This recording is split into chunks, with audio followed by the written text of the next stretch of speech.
1914. The war was supposed to be over by now.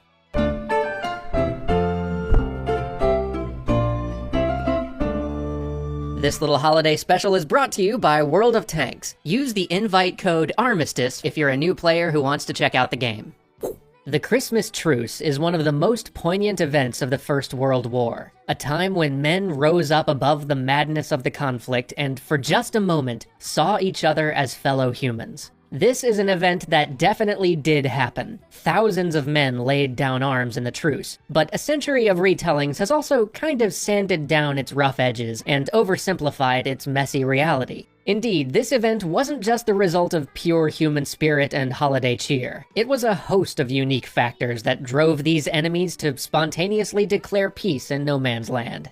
And really, it may not have been all that spontaneous. Small armistices were happening every day. As frontline troops became accustomed to the rhythms of trench warfare, they learned that looking the other way now and then could bring a shred of safety and calm to their lives. The armies ate meals at the same time, which became a daily ceasefire. Patrols frequently ignored each other, adopting a live and let live attitude. Troops often shouted to each other across the lines. After all, the autumn battles had passed, and both sides were waiting out the winter. In reality, the weather was the primary enemy for both sides. The high water table at Flanders meant that the trenches were always filling with water, sometimes collapsing and burying men inside. Soldiers leaned against the walls to sleep, trying to keep themselves out of the wet. Food supplies had to be hung up on dugout ceilings. And that winter had been particularly miserable. Weeks of rain flooded the dugouts. The mud pulled men down like quicksand. Now, British Field Marshal Sir John French had noticed the hands-off attitude his men were developing towards the enemy, and so he ordered attacks in late December to boost morale, and this resulted in heavy British losses.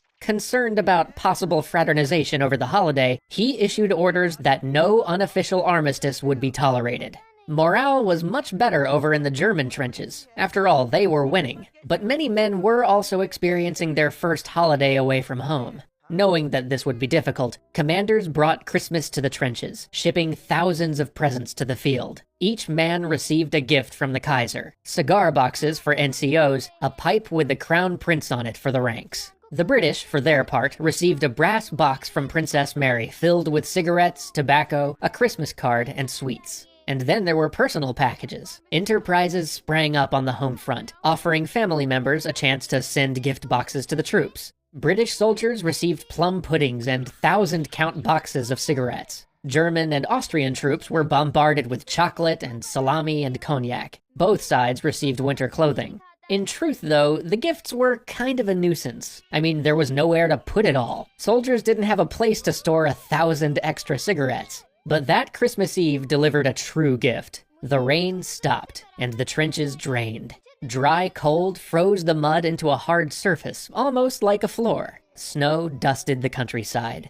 That afternoon, the gunfire dwindled, and in some sectors it stopped entirely. The weather just seemed too nice for it. The Germans, stuffed with Christmas chocolate and cheered by the weather, started putting lit Tannenbaum up on their trench parapets. And then, the German line started singing.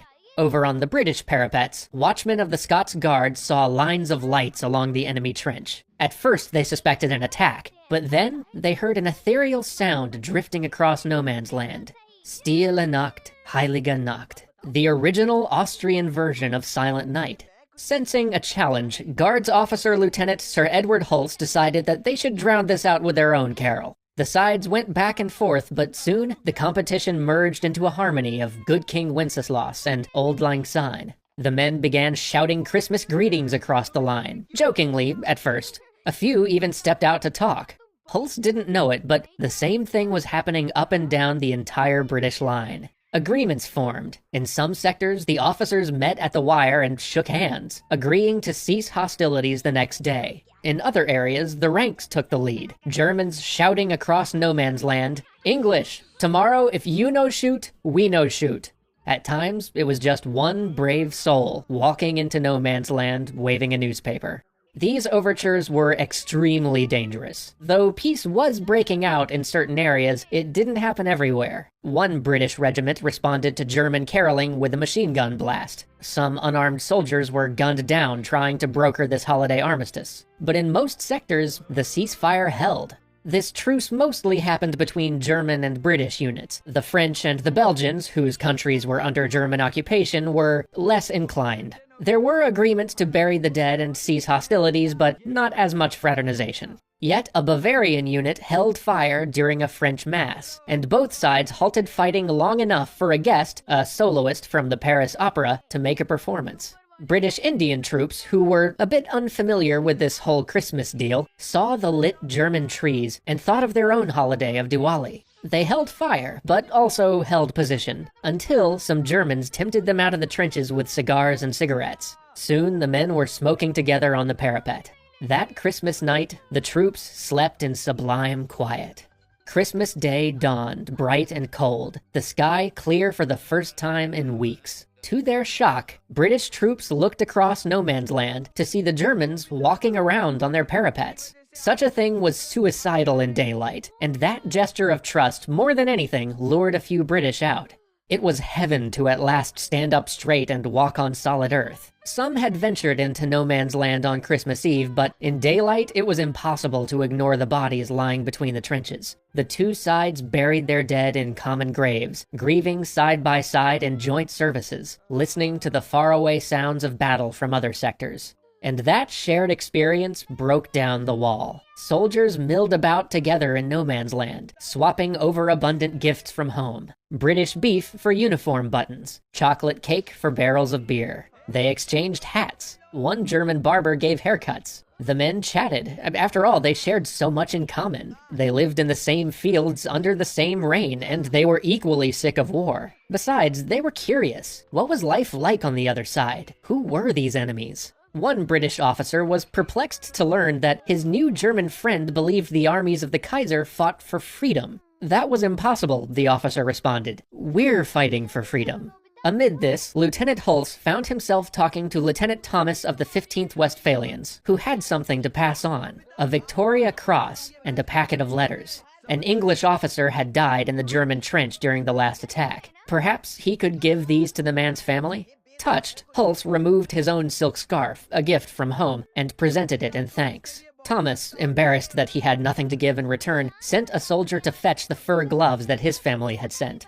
Up and down the line, men started bringing out footballs. Kickabouts broke out, with men from both sides chasing the ball among shell holes and sliding on the frozen ground. In one sector, a group of Highlanders challenged a Saxon regiment, who burst out laughing whenever a kilt flew up during play. But not all of this activity was goodwill. On both sides, a few used the gatherings to reconnoiter enemy trenches, and both sides used the time to repair dugouts. Of course, for some, this fraternization appeared false. One British soldier flashed his squadmate a hidden dagger, while another refused to smoke German cigarettes, fearing that they might be poisoned. When one squad of Bavarians discussed whether to meet the British, their corporal snapped at them. Such a thing should not happen in wartime. Have you no German sense of honor left at all?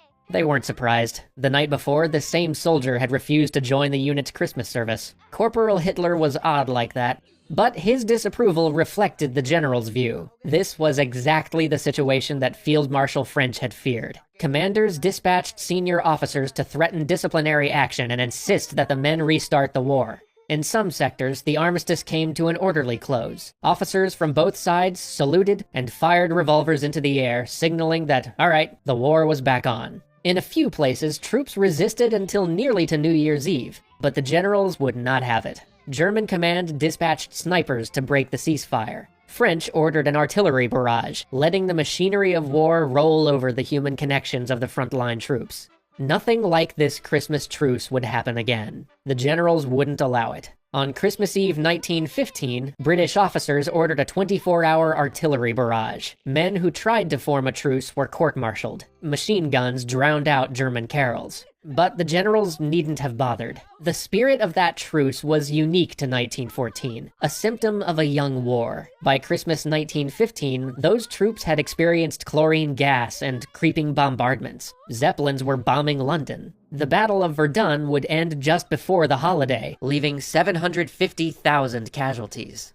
Indeed, many of the men who celebrated in no man's land that day would never see another Christmas. One of those unlucky ones was Lieutenant Sir Edward Hulse, who had sung carols and given a German officer his silk scarf. He died 3 months later while trying to save a wounded comrade. He was 25. And yet, Hulse is not remembered today for his military achievements, or even the book of letters that his friends published after his death. He and so many others are remembered for a victory entirely their own, when a group of brave men ventured into the line of fire, trusting their enemies not to shoot, and believing that humanity was better than the bonfire it had built for itself.